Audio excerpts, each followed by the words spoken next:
আল্লাহর নবী জনাবে মুহাম্মদ রাসূলুল্লাহ সাল্লাল্লাহু আলাইহি ওয়াসাল্লাম তিনি বলছেন একজন মুসলমানের জন্য অন্য মুসলমানের জীবন হচ্ছে আমানত। একজন মুসলমানের কাছে অন্য মুসলমানের জীবন হচ্ছে আমানত।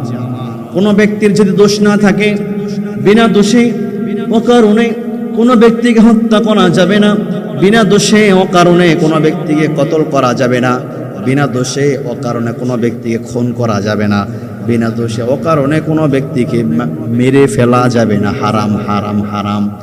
আল্লাহ রাসূল বলেছেন একজন মুমিনের কাছে অন্য মুমিনের জীবনটা হচ্ছে আমানত। একজন মুসলমানের কাছে অন্য মুসলমানের জীবনটা হচ্ছে আমানত। আমার প্রিয় ভাইয়েরা, কিন্তু বর্তমান সময়ে আমরা দেখতে পাচ্ছি দেশে বিদেশে হরহামেশা মানুষদেরকে কতল করে দেওয়া হচ্ছে, হত্যা করা হচ্ছে। আল্লাহ রাসূল সাল্লাল্লাহু আলাইহি ওয়াসাল্লাম তিনি জানতেন, এই জন্য বিদায় হজের ভাষণে আল্লাহ রাসূল এই বক্তব্য দিয়ে গিয়েছেন যে একজন মানুষের জীবন অন্য মানুষের কাছে আমানত। আমানতটা রক্ষা করতে হবে। এই আমানতটা নফল আমানত নয়, এই আমানতটা মুস্তাহাব আমানত নয়, এই আমানতটা হচ্ছে ওয়াজিব ফরজ আমানত। এই আমানত আমরা রক্ষা করবো ইনশাআল্লাহ।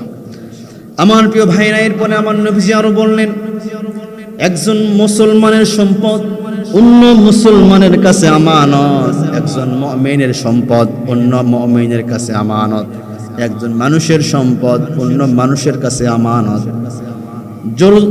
জুলুম করে কোনো মানুষের সম্পদ ভক্ষণ করা যাবে না।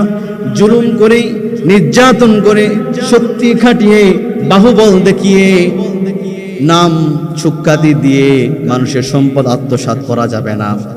যার যেটা সম্পদ, যার যেটা প্রাপ্ত ব্যক্তিদের কাছে সমানভাবে বন্টন করে দিতে হবে, সমানভাবে পৌঁছা দিতে হবে।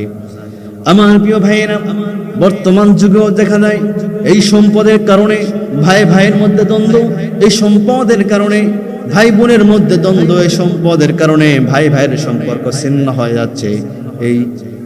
এই সম্পদের কারণে আজকে বাবা সন্তানের মধ্যে সম্পর্ক ছিন্ন হয়ে যাচ্ছে। আমার প্রিয় ভাইয়েরা, সুতরাং সম্পদ হচ্ছে অপর ভাইয়ের সম্পদ আমার কাছে আমানত। আল্লাহ রাসূল সাল্লাল্লাহু আলাইহি ওয়াসাল্লাম বলেছেন আল আখুল মুসলিম, একজন মুসলমান অন্য মুসলমানের ভাই, সুতরাং আপনার ভাইয়ের সম্পদ আপনার কাছে আমানত। আর কোন মানুষের সম্পদ আত্মসাৎ করা যাবে না। এরপরে আমার নবীজি আরো বলছেন একজন মুমিনের সম্মান, একজন মুমিনের মান সম্মান অন্য মুমিনের কাছে আমানত। একজন মানুষের মর্যাদা, একজন মানুষের সম্মান, একজন মানুষের সম্মান অন্য মানুষের কাছে আমানত। কোন মুসলমান ভাইয়ের সম্মান নষ্ট করা যাবে না। কোন মুসলমান ভাইয়ের, কোন মুমিন ভাইয়ের মান সম্মান নষ্ট করা যাবে না।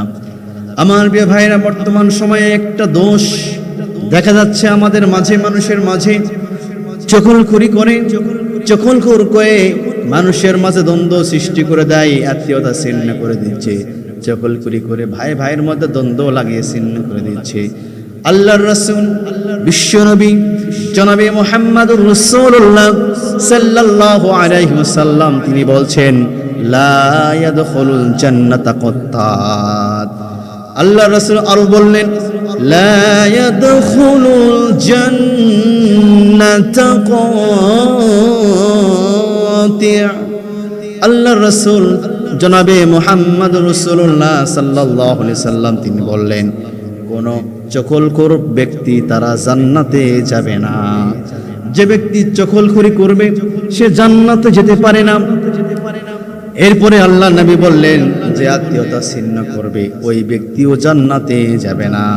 তাহলে যারা চকলখুরি করে ভাই ভাইয়ের মধ্যে সম্পর্ক ছিন্ন করে দিচ্ছে, যে চকলখুরি করলো সেও জান্নাতে যাবে না, আর যারা আত্মীয়তা ছিন্ন করলো এরাও জান্নাতে যাবে না। আল্লাহ রাসূলের হাদিস।